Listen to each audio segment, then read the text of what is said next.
کیا ایسی عورت کے ساتھ آپ گزارا کر سکتے ہیں جس کی زندگی کا محور آپ نہیں ہے، اللہ ہے؟ ایسی عورت کے ساتھ عام طور پہ with all due respect Indo Pak sub continent کے مرد گزارا کرنا بہت مشکل سمجھتے ہیں because they like to control women.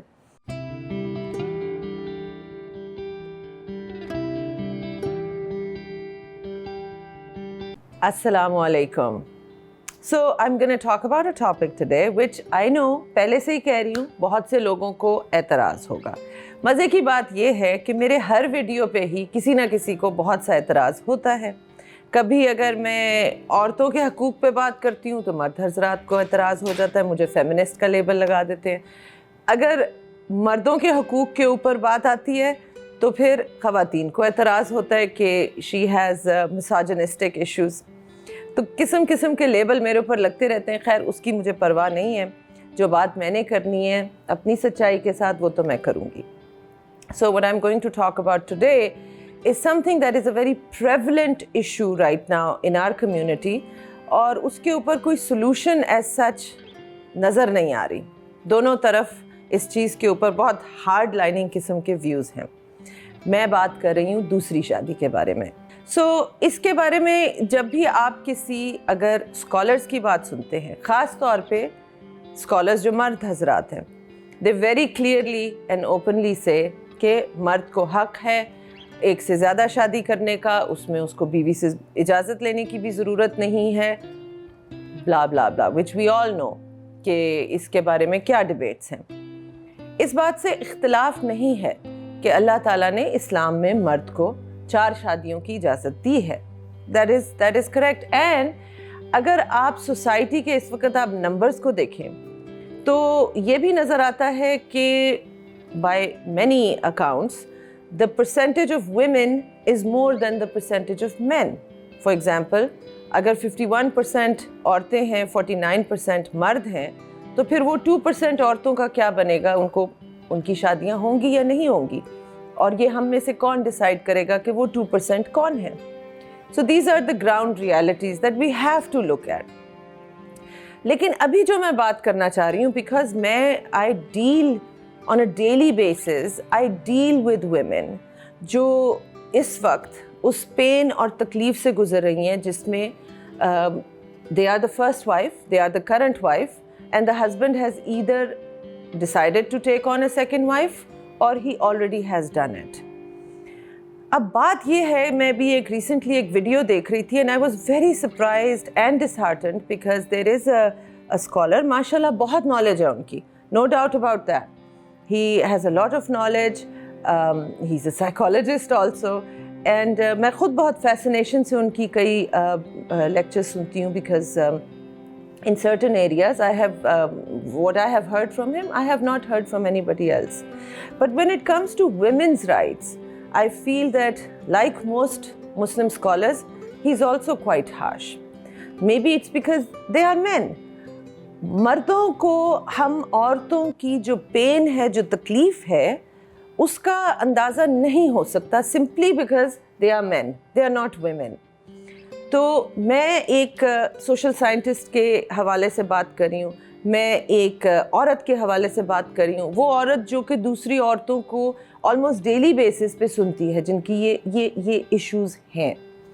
تو جو میں ویڈیو دیکھ رہی تھی اس میں ایک خاتون نے اس قسم کی کوئی بات کی کہ میں what about women جو اپنی زندگی میں شروع میں اپنی جوانی میں sacrifices دیتی ہیں and in this case she had sacrificed where the husband was not that educated and didn't have a good career.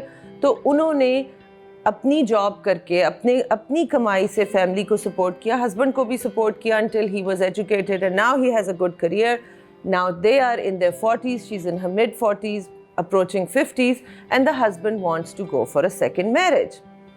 تو وہ اپنی وہ تکلیف اور پین لے کے آئی تھی کہ the husband is using the excuse کہ I am allowed, میرا حق بنتا ہے. تو ان اسکالر نے may God increase his knowledge and may God bless him for all the wonderful work that he's doing.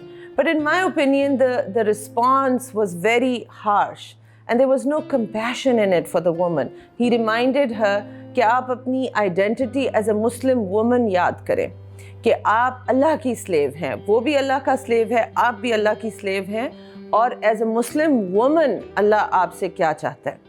Well, that's all very nice and it sounds really good and it's a cop out in my opinion. کیونکہ جو چیز آپ ادھر مس کر رہے ہیں وہ یہ ہے کہ there is real pain involved.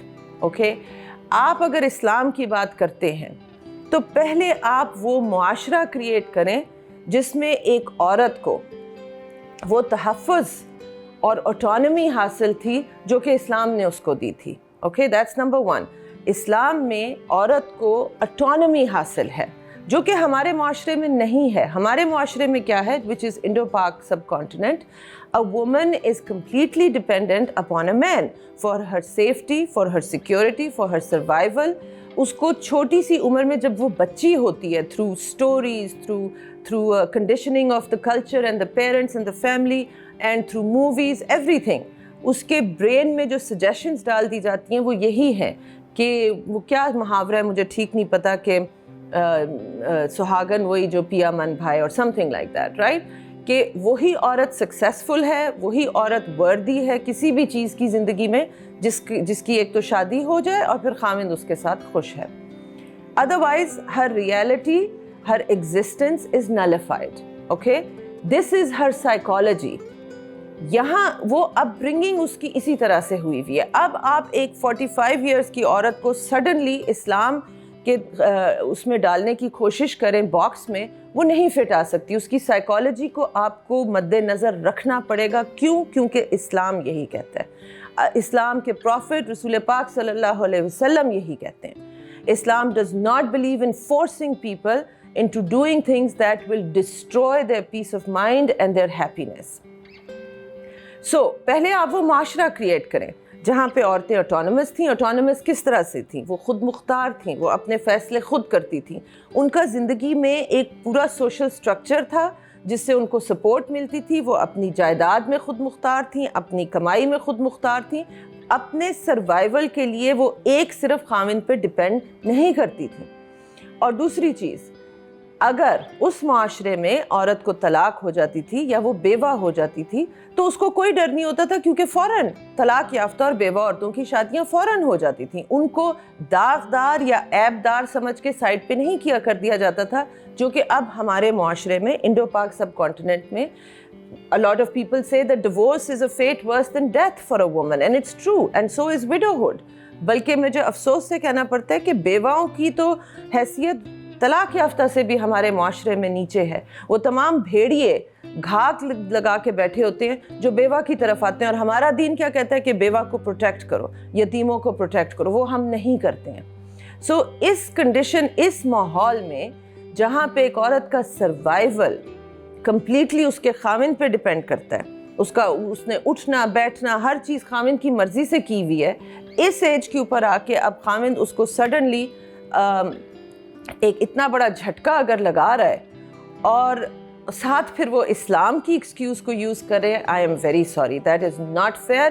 اور یہ ان چیزوں کی ججمنٹ جو جس نے کرنی ہے وہ سب جانتا ہے, وہ اچھی طرح سے جانتا ہے کہ کہاں پہ جسٹس ہو رہی ہے اور کہاں پہ جسٹس نہیں ہو رہی ہے. تو with all due respect to this scholar who was reminding this lady identity of a Muslim woman and how she should not stand in the way of her husband opting for a second marriage, with all due respect, I would like to ask him a question. Would you like to remind Hazrat Fatima Raziyallahu Ta'ala Anha of this identity? Because as far as we all know, that Hazrat Fatima Raziyallahu Ta'ala Anha جب حضرت علی نے شادی دوسری کرنی چاہی تھی تو انہیں تکلیف ہوئی تھی اور انہیں یہ بات اچھی نہیں لگی تھی, اور انہوں نے جا کے اپنے والد یعنی ہمارے پیارے نبی رسول پاک صلی اللہ علیہ وسلم سے جا کے شکایت کی تھی, اور نبی کریم صلی اللہ علیہ وسلم نے حضرت علی کو کہا تھا کہ جس چیز سے فاطمہ کو تکلیف ہوگی اس سے مجھے تکلیف ہوگی. And therefore, during حضرت فاطمہ's lifetime, حضرت علی رضی اللہ تعالیٰ عنہ did not take on a second wife. وہ جنت کی سردار ہیں جن کی میں بات کر رہی ہوں. تو اگر وہ یہ چیز برداشت نہیں کر سکی تھیں اور انہوں نے اپنے حق کے مطابق وہ حق مانگا تھا, اس میں بڑے وزڈم کی بات ہے. دیکھیے, اسلام